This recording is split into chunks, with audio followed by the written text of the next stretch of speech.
जीवन में किसी का उपकार न कर सको तो कोई बड़ी बात नहीं, लेकिन परमात्मा के प्रति तुम्हारा अहोभाव जरूर रखना कि सुबह के सूर्य को देखो, कि शाम के सूर्य को देखो, चलते फिरते इन प्राणियों को देखो, पत्तों को देखो, परमात्मा की प्रतीति नहीं होती है तो इसमें परमात्मा का दोष नहीं, दोष तुम्हारी दृष्टि का है। मुझे इतने कितने लोग मिलते हैं जो कहते हैं कि we don't believe in God. इससे कोई बहुत बड़ा फर्क नहीं पड़ता कि तुम समुद्र में अगर थूक लोगे तो समुद्र खराब हो जाएगा। तुम परमात्मा को नहीं मानते हो, ये कोई बहुत इंटेलिजेंट वाली बात नहीं है। अस्तित्व को मानना ही पड़ेगा। तुमने क्या कोई ऐसी मशीन बनाई है विज्ञान ने कि जिसके ऊपर से तुम रोटियां डालो और नीचे से मल निकले? नहीं होता ना, ये परमात्मा की कृतियां हैं। और इन सब चीजों से सीख करके बारंबार मैं कहता हूं तुम भी ये कर सकते हो। Even you can do it. Mahabharata की एक छोटी सी कहानी है कि जब गुप्तवास के अंदर चल रहे थे पांडव, तो एक जगह उनका छिपने के अंतर्गत रुकना हुआ। जब शाम हुई, जिस गांव वो रुके हुए थे, तो गांव में बड़ा सन्नाटा। ये है कहानी, महाभारत में पढ़ लोगे तो मिल जाएगी, मैं संक्षिप्त में बता रहा हूं। कुंती ने गांव की स्त्रियों से पूछा कि क्या बात है, आज गांव में सन्नाटा क्यों है? तो गांव वालों ने कहा कि क्या बताएं, आज हमारी बदकिस्मती का दिन है।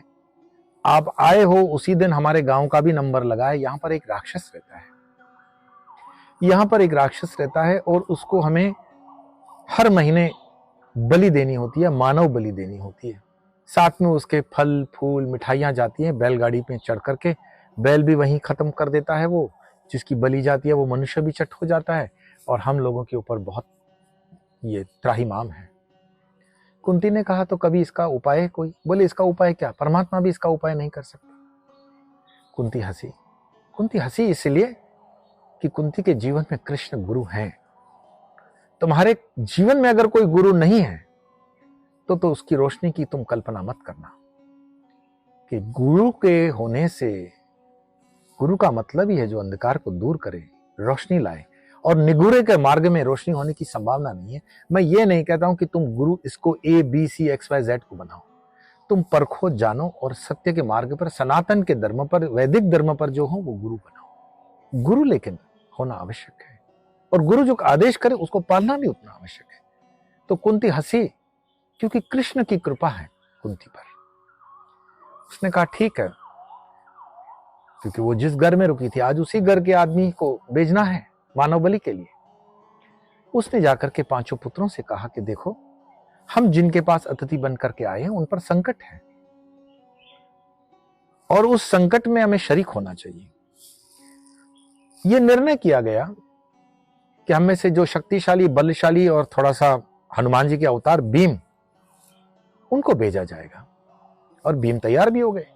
जिनको अपने सामर्थ्य पे भरोसा होता है ना, वो खेल जाते हैं। औरंगजेब के विशाल राज्य के सामने छत्रपति शिवाजी महाराज खेल गए। अंग्रेजों के सामने नेताजी सुभाष चंद्र बोस, वीर सावरकर खेल गए। जिनको अपने ऊपर श्रद्धा होती है, अपने इष्ट के ऊपर श्रद्धा होती है, अपने गुरु के ऊपर श्रद्धा होती है, वो खेल जाते हैं। मैं हजारों ऐसे आपको एग्जाम्पल्स दे सकता हूं। क्या आज वो खेलने वाले व्यक्ति नहीं है? हैं, खेल रहे हैं, डंके की चोट पे खेल रहे हैं, छाती पे बैठ के मुंह दल रहे हैं। जो बिगाड़ना हो बिगाड़ लो, क्योंकि अस्तित्व हमारे साथ है, गुरु हमारे साथ है, सनातन हमारे साथ है, वैदिक हमारे साथ है। भीम के साथ भी तो कृष्ण है। कृष्ण की छत्र छाया में तो पांडव है। भीम ने कहा महा फिक्र ना करें, आज मैं जाने वाला हूं।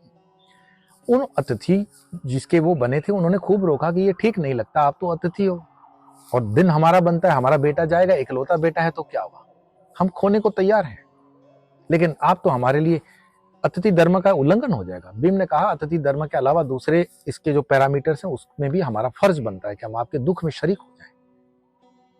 हमारा सामर्थ्य हो, और हमारे सामर्थ्य के होने के बावजूद हम अगर किसी के दुख में मददगार साबित नहीं होते हैं तो हमारे मनुष्य होने पर शर्म है, ग्लानि है। हम सिर्फ मट्टी के डेले के अलावा कुछ भी नहीं है अगर हमारी संवेदनाएं मर चुकी हैं। हमारे पड़ोस में कोई भूख से मरता हो, बिखलता हो, तड़पता हो, पानी के लिए छोटे से नल को लेकर के झगड़े होते हो, क्या जीवन का ध्येय यही होना चाहिए कि हम पानी पे लड़ेंगे, बिजली पे लड़ेंगे, खाने पे लड़ेंगे? भीम निश्चय कर करके बैलगाड़ी में बैठते हैं। बैलगाड़ी को मिठाइयों से भर दिया गया, फूलों फलों से लदा दिया गया। मैं सातवलेकर जी के पुस्तक में, पंडित सातवलेकर जी, क्षमा करें, पंडित सातवलेकर जी कहूंगा, भारत में भारत विभूषण है, पद्म विभूषण है। पार्टी के अंदर उनका आश्रम है, मेरे आश्रम से 10 किलोमीटर दूर। अब तो वो शरीर में नहीं है।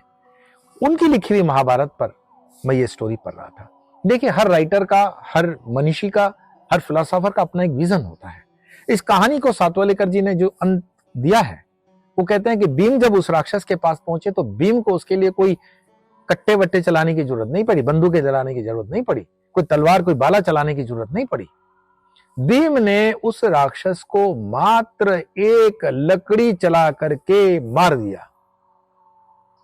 आप कहोगे ये कैसे संभव है? सातवलेकर जी लिखते हैं टिप्पणी में कि जब समाज का मनोबल नीचे गिर जाए तो उसे छोटी चींटी भी हाथी दिखने लगती है, लेकिन अगर समाज का मनोबल ऊंचा हो तो तुम हाथी को भी चींटी समझकर मसल देते हो। वर्तमान में भारतीय समाज का मनोबल इतना नीचे है कि हमने अपने आकाओं को, अंग्रेजों को बना रखा है। हमने अपने आका अंग्रेजों को बना रखा है। वेस्टर्न वर्ल्ड हमारे लिए गुरु है। हमने उनकी सारी पद्धतियों को कॉपी पेस्ट कर लिया और अपनी ऋषि मुनियों की परंपराओं को, वेदों को, उपनिषदों को, सनातन की परंपराओं को छोड़ दिया है।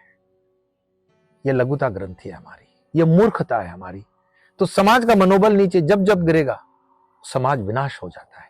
1000 साल की हमारी गुलामी मात्र और मात्र इसलिए है क्योंकि हमारा मनोबल ऊंचा नहीं था, और आज बड़ी मुश्किल से थोड़ा थोड़ा मनोबल ऊंचा आ रहा है, उसको भी गिराने का प्रयास हो रहा है। सावधान, गिरने मत देना, क्योंकि अब जो मनोबल गिराना तो बहुत गहरा गिर जाओगे, बहुत पीढ़ियां गिर जाएगी।